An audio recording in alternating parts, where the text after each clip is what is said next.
You're doing fine right now. Really. Even if you open this while putting off something else. Even if you checked your phone 3 times before pressing play. Even if there's a small pile of things you said you'd start yesterday or last week. That feeling isn't urgency. It's not failure either. It's just awareness. And awareness without panic is actually rare. Most people confuse the two. They feel the gap between where they are and where they want to be, and immediately label it as something wrong. But you're here. You pressed play. That already says something about the part of you that's still trying. You didn't come here for hype. You came here because something in you knows that the way you've been approaching control, effort, decisions, isn't quite working the way you thought it would. And that's not a problem. That's clarity starting to form. There's no countdown here. No dramatic shift waiting at the end of this audio. Just space. Space to think clearly while something plays in the background. Space to recognize what's actually happening in your day-to-day without someone telling you you're doing it wrong. You already know what self-control is supposed to look like. You've seen it. You've tried it. And some days it works. Other days, it just doesn't. And that inconsistency, that's not a character flaw. That's just how it actually works when you're living a full life and not performing one. So this isn't about fixing you. It's about organizing what's already there. Because the ability to choose better, to hold your own attention, to follow through even when no one's watching, that's not something you build from scratch. It's something you stop interfering with. And maybe that's where it starts. Not with more effort, but with less confusion about what effort actually is.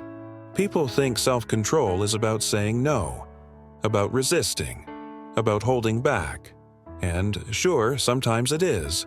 But most of the time, adults aren't failing because they can't say no. They're failing because they don't even realize they're saying yes. You say yes when you unlock your phone without thinking. You say yes when you open the app you weren't planning to open. You say yes when you sit down to work and suddenly find yourself doing anything but the thing you sat down for. It's not weakness, it's autopilot. And autopilot runs on patterns you built a long time ago when your life looked different. Many of us are still running on systems we designed for a version of ourselves that no longer exists. The habits, the defaults, the ways we manage time and attention, they were built for someone with fewer responsibilities, someone with more margin, someone who could afford to wing it. And now there's work. There are people depending on you. There are bills, expectations, routines that don't pause just because you're tired. And somewhere in all of that, you're supposed to also have self-control. You're supposed to stay consistent, disciplined, focused, but no one actually taught you how to do that while juggling everything else. They just told you it mattered. They told you successful people have it. They told you it's the difference between those who make it and those who don't. But they didn't tell you what it actually looks like on a random Tuesday when you're already running on 4 decisions too many. Because that's the thing. Self-control isn't one thing. It's not a muscle you either have or don't have. It's a system. And systems break down when they're not designed for the load they're carrying. You're not lacking discipline. You're lacking clarity about where your discipline is actually going. And that's a completely different problem. One that doesn't get solved by trying harder. It gets solved by thinking clearer. So let's just take a step back. Not to judge, not to compare, just to see what's actually happening. I used to think self-control meant white-knuckling my way through temptation. Like if I just wanted it badly enough, I'd stop reaching for my phone. I'd stop procrastinating. I'd stop choosing the easier thing when I knew the better thing was right there. And sometimes that worked. For a few days, maybe a week, and then it didn't. And I'd assume I just wasn't strong enough. That I didn't want it enough. That maybe I was just wired differently than people who seem to have their lives together. But then I started noticing something. The people I thought had perfect self-control, they weren't resisting more than me. They were deciding less. They had fewer moments where willpower was even required. Not because they were stronger, but because they had removed the need to be strong in the first place. They didn't keep snacks they were trying to avoid in the house. They didn't rely on motivation to go to the gym. They just went at the same time every day until it stopped being a decision. They didn't fight with their phone every morning. They just put it somewhere else before bed. It wasn't about control, it was about design. And that shift, that completely changed how I understood the whole thing. Because we've been taught that self-control is about force, about override, about choosing the hard thing in the moment. But the truth is, most of your day isn't happening in the moment. Most of your day is happening on autopilot. And if your autopilot is aimed at distraction, no amount of willpower is going to fix that. Self-control, real self-control, isn't about controlling yourself in the heat of the moment. It's about controlling the conditions that create the moment in the first place. It's not about saying no to your phone when it's in your hand. It's about not having it in your hand to begin with. It's not about forcing yourself to focus when you're already distracted. It's about building an environment where distraction has to work harder to reach you than focus does. And I know that sounds simple, maybe too simple. But simple doesn't mean easy. It just means clear. And clarity is what most of us are missing. We think we need more discipline, but what we actually need is more honesty. Honest about what we're actually capable of on a normal day. Honest about how many decisions we can actually make before we start defaulting to whatever's easiest. Honest about the fact that we are not immune to design. We are shaped by it. And if we're not shaping it intentionally, it's shaping us by accident. So the question isn't, why can't I control myself? The question is, what am I asking myself to control? And is that even the right fight? Because here's what I've learned. You can't resist the same thing every single day and expect to stay strong. Resistance is expensive. It costs energy, attention, mental load, and you only have so much of that. So if you're spending it all on resisting, you're not spending it on building. And building is what actually lasts. Self-control in Araw-araw na Desisyon doesn't look like a hero moment. It doesn't look like you overcoming temptation with sheer force of will. It looks like you not even being tempted in the first place. Because you structured your day in a way that made the better choice the easier choice. That's the shift. That's the thing most people miss. They're trying to outmuscle their environment. But your environment will always win. It's always there. It's always whispering. It's always offering the path of least resistance. And unless you change the path, you're just going to keep walking it. So let's talk about what that actually looks like. Not in theory, not in some ideal version of your life, but in the life you're actually living right now. You wake up, and within the first 5 minutes, you've already made a decision. Maybe you grabbed your phone. Maybe you didn't. Maybe you got out of bed right away. Maybe you didn't. These aren't big moments, but they set the tone. Because your brain is learning. It's learning what you do when no one's watching, when there's no pressure, when it's just you and the choice.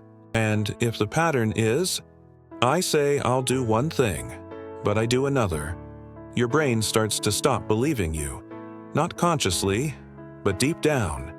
It stops treating your own word as reliable. And that's where the real breakdown happens. Not in the moment you scrolled instead of working, but in the accumulated evidence that you don't actually do what you say you're going to do. Self-control isn't built in the big moments. It's built in the tiny ones. The ones that don't feel like they matter. The ones where no one's watching and there's no immediate consequence. Because that's where your brain is deciding whether or not you're serious. You said you'd start work at 9. It's 9. Do you start, or do you give yourself 5 more minutes? You said you'd drink water first thing. Do you? Or do you go straight to coffee? You said you wouldn't check your phone until after your first task. Did you keep that promise? Or did you break it before you even noticed? These aren't moral questions. They're data points. And your brain is collecting them, every single one. And over time, those data points form a pattern, and that pattern becomes your identity. Not the identity you claim, the identity you live. And here's the hard part. You can't fake that. You can't tell yourself you're disciplined while consistently acting like you're not. Your brain knows. It's keeping score, and it will adjust your self-image accordingly. But the good part? The part that actually matters?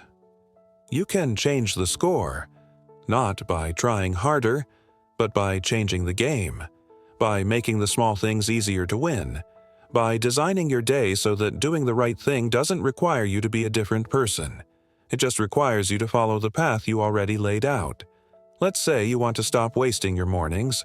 You want to start the day with focus, with intention. But every morning, you wake up, and the first thing you do is check your phone. And once you do that, the day is already derailed, because now your brain is in reactive mode. It's responding to other people's priorities, other people's urgency. And by the time you pull yourself out of that, an hour's gone, maybe 2. You don't need more willpower to fix that. You need a different setup. Put your phone in another room. Charge it somewhere you can't reach it from bed. Set an alarm that's not your phone. Make the first thing you see in the morning, not a screen. Maybe it's water. Maybe it's a notebook. Maybe it's just nothing. Just space. Space to remember who you are before the world tells you who you need to be. That's self-control. Not resisting the phone when it's next to you, but removing the need to resist in the first place. Or, let's say, you keep saying you'll work on something important, but every time you sit down, you end up doing busy work instead. Emails, cleaning up files, organizing things that don't actually need organizing. It feels productive, but it's not. It's avoidance, and you know it, but you keep doing it. Why? Because the important work is harder. It requires more from you, and your brain, very reasonably, would prefer to do something easier. So it will, every single time. Unless you make the easier thing less available. Close the email tab. Turn off notifications. Put your phone face down. Don't just try to ignore it. Make it so there's nothing to ignore. Create friction between you and distraction. And remove friction between you and the thing that actually matters.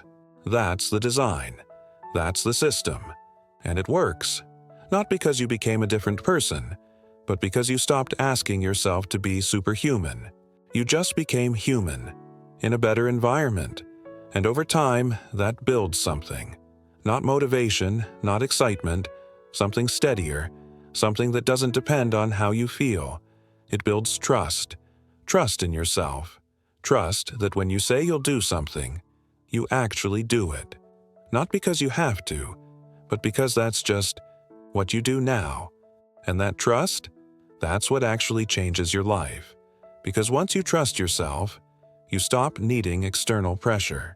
You stop needing deadlines. You stop needing someone else to hold you accountable. You just do the thing. Because you said you would, and you've proven to yourself over and over that your word means something. We'll keep talking about this. Not just once, not just here, because this isn't something you figure out and then you're done. It's something you keep adjusting, keep refining, keep coming back to, and every time you do, you get a little clearer, a little steadier, a little more familiar with what actually works for you. Not what works for someone else, not what's supposed to work, but what actually moves the needle in your real life, with your real schedule, your real energy, your real distractions. And that's worth coming back to, not because you need fixing, but because clarity, real clarity, it's not a one-time thing. It's a practice. And the more you practice it, the easier it gets. Not to be perfect, but to be consistent. And consistency, over time, is what builds everything else. You don't have to change everything today. You don't have to overhaul your whole life.